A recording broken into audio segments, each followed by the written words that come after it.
자, 지금부터는 증거 파트입니다. 아주 중요하죠.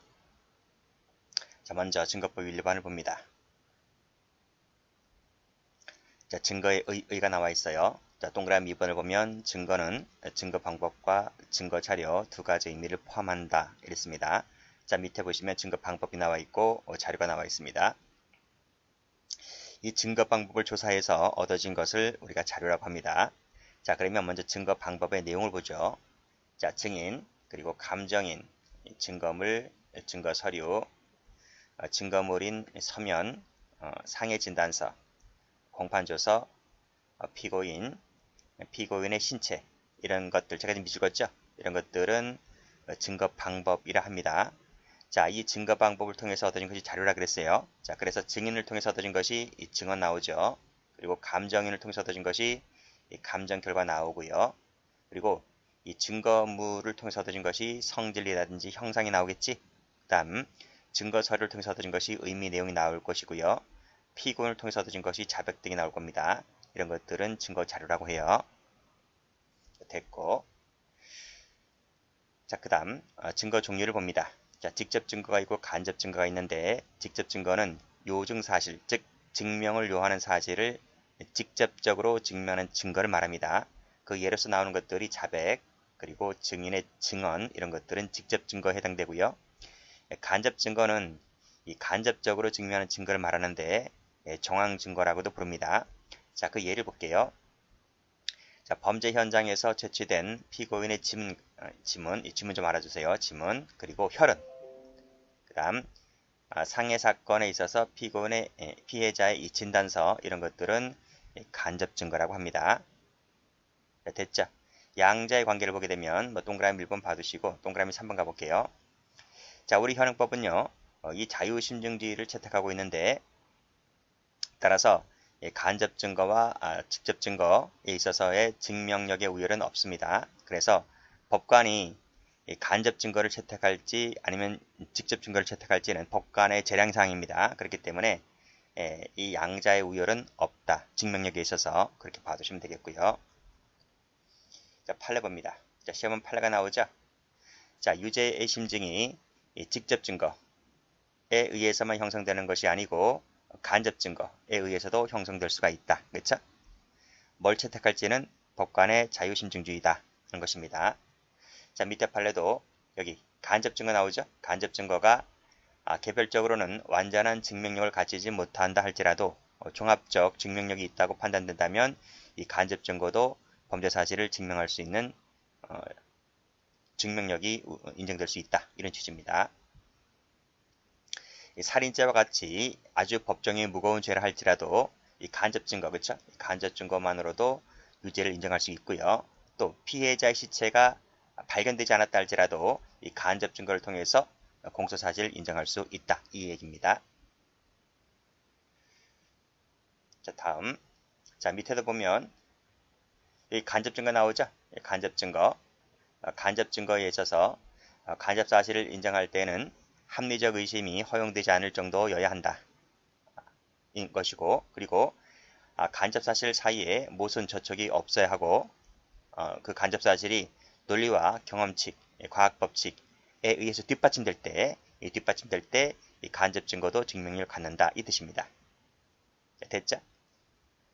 자, 그리고 이 상해 진단서가 뭐라 그랬습니까? 앞에서.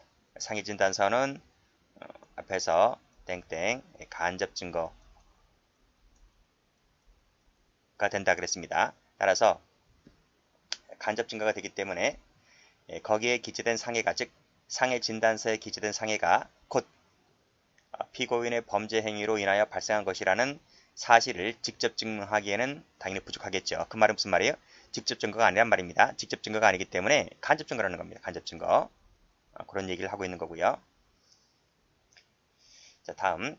범행에 관한 간접 증거만이 존재하고 그 간접 증거만이 존재하는데 직접 증거 없고 간접 증거만 있습니다. 근데 그 간접 증거의 증명력에 일정한 한계가 다다르게 됩니다. 그랬을 때 한계가 있을 때에는 범행을 저지할 만한 동기도 전혀 발견되지 않아요.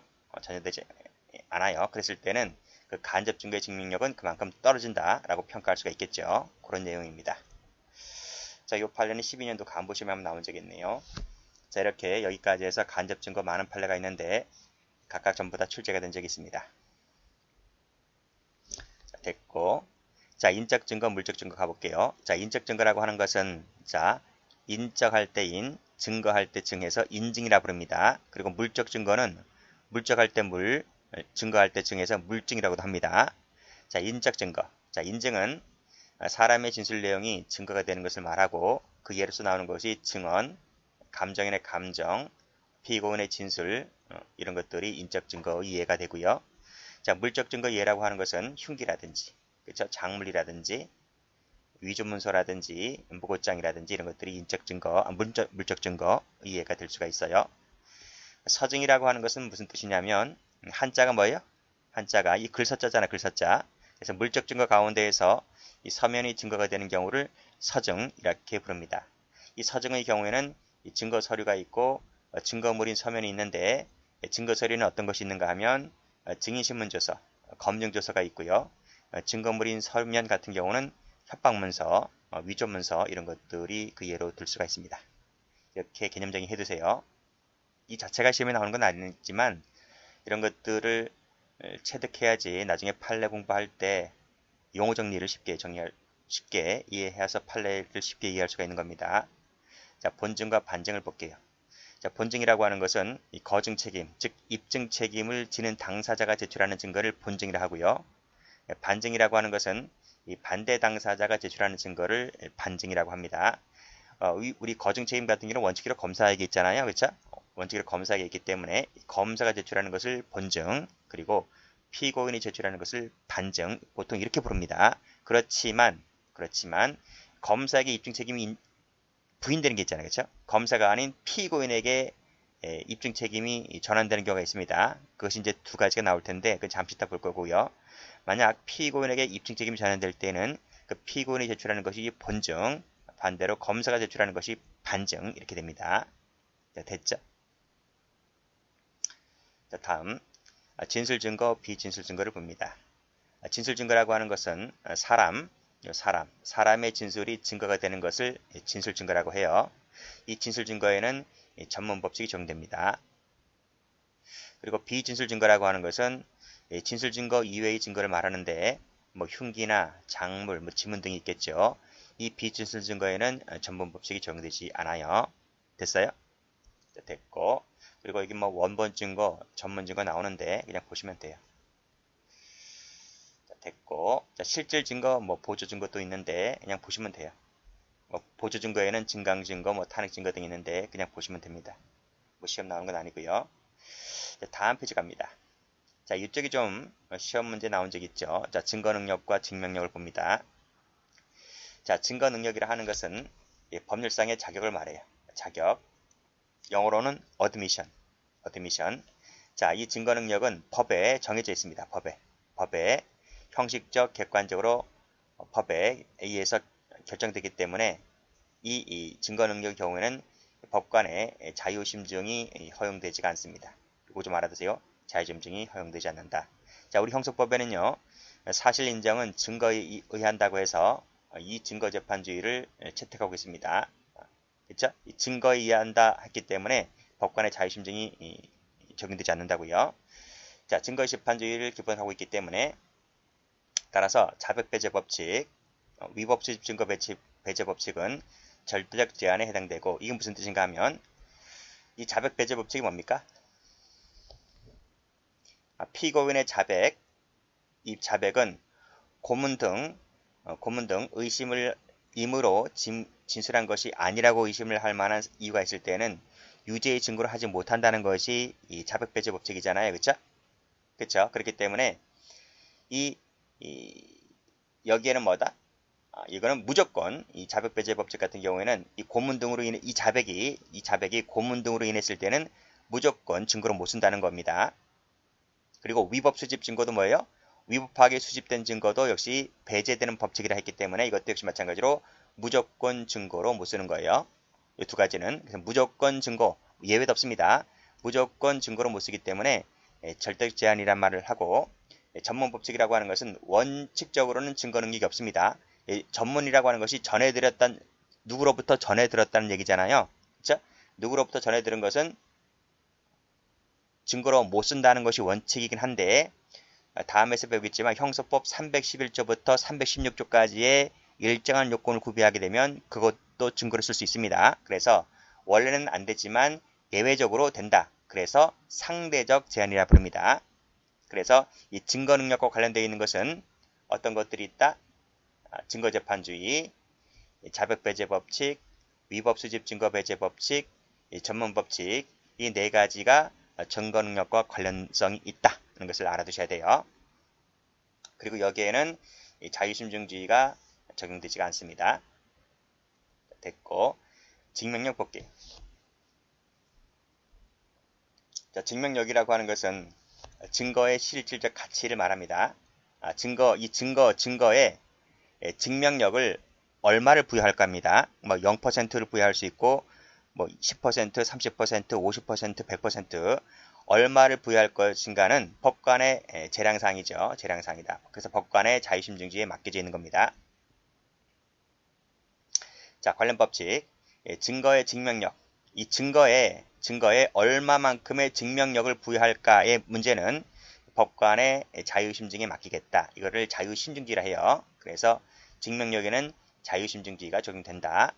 자, 이와 관련된 것으로서 뭐가 있냐면, 자, 여기 자백보강법칙이 있어요. 자백보강법칙. 이게 무슨 뜻인가 하면, 이 자백이 유일합니다. 이 자백이 피고인에게 유일한 자백이야. 그 피고인에게 유일한 자백인데, 이 자백이 피고인에게 불리한 자백이야.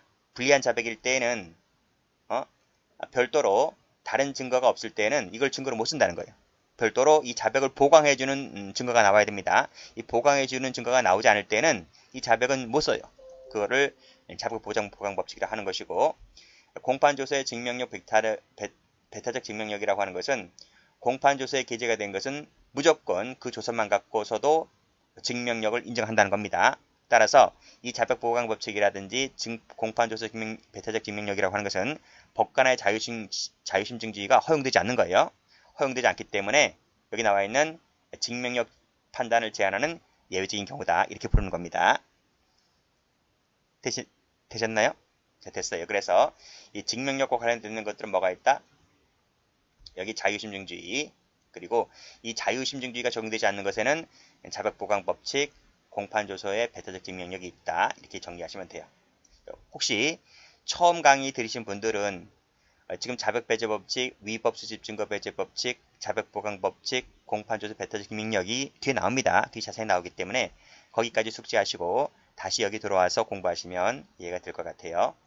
자, 그래서 시험 문제, 기출문제집 가보게 되면 증거능력 관련한 것들 하나, 둘, 셋, 네 개, 증명력 관련한 것들 하나, 둘, 세 개, 이걸 섞어놓습니다. 섞어놔서 증거 능력에 해당되지 않는 것들을 골라낼 수 있어야 되는 것이고, 증명력에 해당되지 않는 것들 골라낼 수 있어야 됩니다. 그렇게 정리해 두시면 될 것 같아요.